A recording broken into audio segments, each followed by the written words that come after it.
नमस्कार मैत्रिणींनो, मी अनुराधा अनुसोमय तुमचं खूप खूप स्वागत करते. चला, तर आज आहे मला ज्वारीच्या भाकरीची ऑर्डर आणि ती आता मी कंप्लीट झालेली आहे, माझी बनवून झालेली आहे. मी देऊन येते. चला.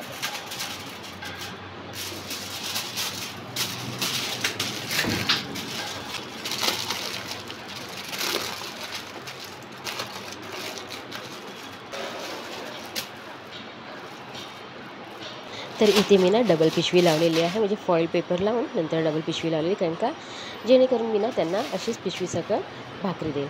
तर इथे चला सगळं जागेवरती ठेवणार आणि मग मी निघणार आहे. खिडकी बंद करून घेते आणि मग निघणार आहे मी भाकरी द्यायला.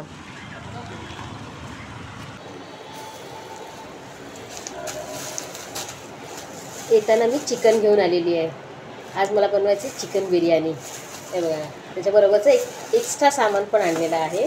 त्याचा पुदिना वगैरे आणलेला आहे. चला, तयारी लागूया. तुम्ही पण सांगा आज काय काय बनवत आहे. रविवार आहे ना. हे बघा, इथे मी दही आणलेलं आहे. दही आणि बघा लसूण. 100 रुपयाची लसूण, मला 1 किलो 100 रुपयाची लसूण मिळाली. स्वस्त मिळाली की महाग मिळाली मला नाही माहिती, पण मी जेव्हा पहिला घेतली होती पावसाच्या आधी काहीतरी जेव्हा मी कांदे भरलेले तेव्हा पण मी घेतली होती, तेव्हा पण मला 100 रुपये किलोनीच मिळाली होती आणि आता पण मला 100 रुपये किलोनीच मिळालेली आहे. आणि मस्त छान लसूण आहे, अशी लाल लाल लसूण आहे, थोडीशी लाल.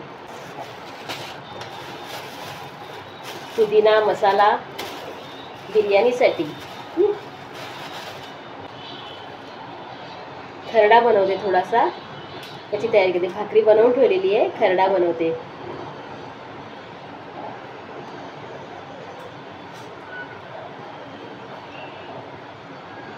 इथे मी खरडा बनवायला ना मिरची लसूण आणि शेंगदाणे थोडेसेच टाकलेले. माझ्याकडे शेंगदाणे नव्हते ॲक्च्युली, जेवढे होते ना 10-12 दाणे तेवढेच मी घातलेले आहेत. त्याच्या हिशोबानेच मी मिरची आणि हे घेतलेलं आहे, लसूण घेतलेलं आहे आणि त्याच्यामध्ये थोडीशी ना कोथिंबीर टाकलेली आहे.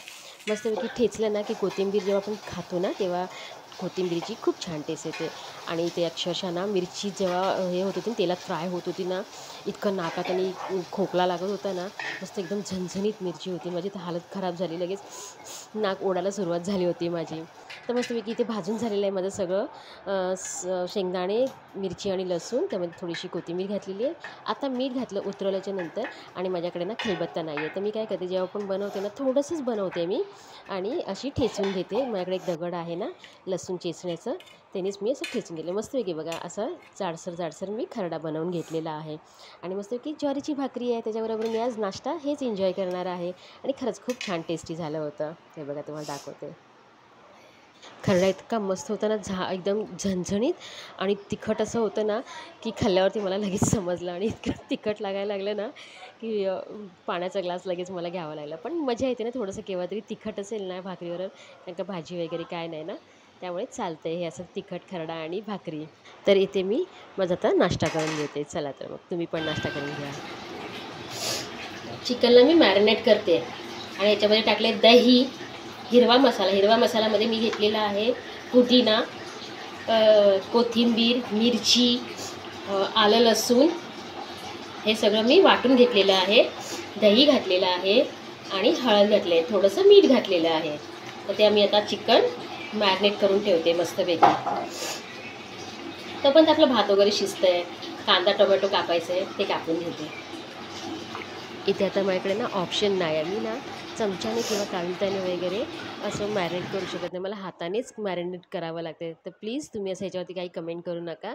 ज्या गोष्टीसाठी पाहिजे ना कमेंट त्याच गोष्टीसाठी कमेंट करा. अशा कुठल्याही गोष्टीसाठी कमेंट करू नका की हातानेच कालवलं वगैरे, कारण का एवढं चिकन मला मॅरिनेट करायचं ते हातानेच करावं लागलं. तर त्याच्यानंतर ना मी ते कांदा टोमॅटो चिरून घेतला होता असं मस्तपैकी लांब लांब, आणि तो तेलात चांगला. खडे मसाले 2-3च घातले होते, म्हणजे मोठी विलची घातली होती 2-3, चक्रफूल घातले होते आणि तमालपत्र घातले होते 2-3 अशी त्याची पानं. ते मस्तपैकी तडतडल्याच्या नंतर याच्यामध्ये मी कांदा आणि टोमॅटो ना 4-5 असे कांदा घेतलेले आणि टोमॅटो घेतलेले, ते चांगले तेलात परतून घेतलेले. मी भरपूर वेळा ह्याच्या आधी पण ना बिर्याणी बनवलेली आहे. पण ह्या टायमाला खास मी बिर्याणी बनवते ना, ती माझ्या आयुषसाठी म्हणजे माझ्या मुलासाठी. तो मला अक्षरशः असं बोलायला लागला, "मम्मी तू इतके दिवस झाले बिर्याणी बनव, तू बिर्याणी बनवायची विसरलेस. म्हणून तू आज बिर्याणी बनव कुठल्या पण परिस्थितीमध्ये." म्हणजे काय होतं आठवड्यातून ना मी एकदा जेव्हा बनवायचं असेल ना, तर शुक्रवारी बनवते. म्हणजे तो शुक्रवार, शनिवार मस्तपैकी एन्जॉय करतो. तर आज 1.5 महिना झाला मी बिर्याणी बनवली नाही आणि मी खास त्याच्यासाठी ही बिर्याणी माझी तयार चालू आहे. म्हणजे माझ्या घरात बिर्याणी लवर असेल तर माझं आयुष्यच. तर त्याच्यासाठी आता ही खटपट एवढी सगळी चाललेली आहे. तर असं आता पुढची प्रोसेस करूया. त्यानंतर ना मी भाताची लेयर लावून घेतलेली आहे. म्हणजे भाताचा थर टाकून घेतलेला आहे आणि भात मी ना अगदी घरचाच म्हणजे आपल्याला कुठे ऑर्डर वगैरे द्यायची नाही किंवा कोण पाहुणे वगैरे येणार नाही आहेत ना, त्याच्यासाठी मी ना खूप असा मोठा म्हणजे खास बिर्याणीसाठी अख्खा तांदूळ वगैरे असं काय आणलेलं नाही आहे. जेव्हा मी घरच्या घरीच बिर्याणी बनवते ना, तेव्हा साधाच मी राईस घेते, जो नॉर्मल आपला रेग्युलर राईस असतो ना, तोच मी घेते. तर इथे मस्तपैकी बघा भाताचं एक थर लावून झाल्याच्यानंतर याच्यावरती मी कोथिंबीर घातलेली आहे. थोडासा कलर टाकायला काय हरकत नाही ना, केव्हा तरी आपण खातो ना, तर मी याच्यामध्ये थोडासा कलर टाकून घेते. तर हे माझ्याकडे 2 कलर होते ना, ते मी ना अगदी आपण केव्हा तरीच बनवतो ना, म्हणून मी काय कलर यूज करायला काय हरकत नाही आहे. प्रत्येक ह्याच्यामध्ये मी पदार्थामध्ये काय कलर वगैरे यूज करत नाही. दुधामध्ये मिक्स करून हे कलर मी घातलेले आहेत आणि वरून मस्तपैकी तूप घातलेलं आहे. त्याच्यानंतर ना मी इथे सलाडची तयारी करते, म्हणजे कोशिंबीर करते. तर इथे कांदा आणि बाकी मी काकडी आणि टोमॅटो मी नाही घातलेला आहे. फक्त कांदा आणि गाजरच घातलेला आहे. कोथिंबीर आणि एक मिरची, एखादी मिरची अशी बारीक चिरून मी पूर्ण मी याचा रायता तयार करून घेतलेला आहे. आणि तो मी दहीमध्ये घालणार आहे. बघा इथे म्हणजे बाउलमध्ये मी सगळे हे जे कापलेलं जिन्नस आहे ना, ते मी सगळं दह्यामध्ये घालणार आहे आणि मस्तपैकी फेटून घेणार आहे.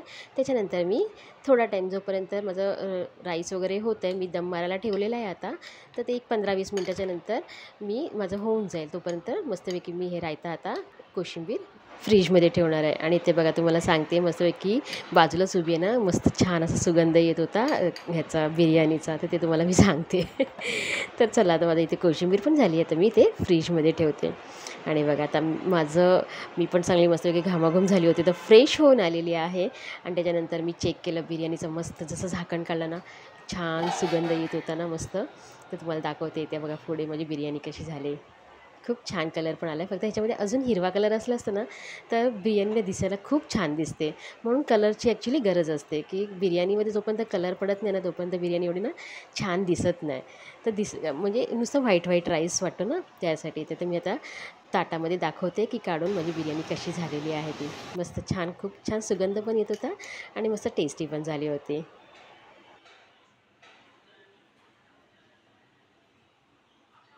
इथे मी कम्फर्टेबल कपडे घातलेत, कम्फर्टेबल जेवायचं आहे ना म्हणून. चला, तर आजचा ब्लॉग मी इथेच थांबवते. परत भेटूया नवीन ब्लॉगसोबत उद्या. तोपर्यंत बाय बाय. आणि मस्तपैकी या तुम्ही पण जेवायला. बिर्याणी बनवली, या खायला. चला तर बाय.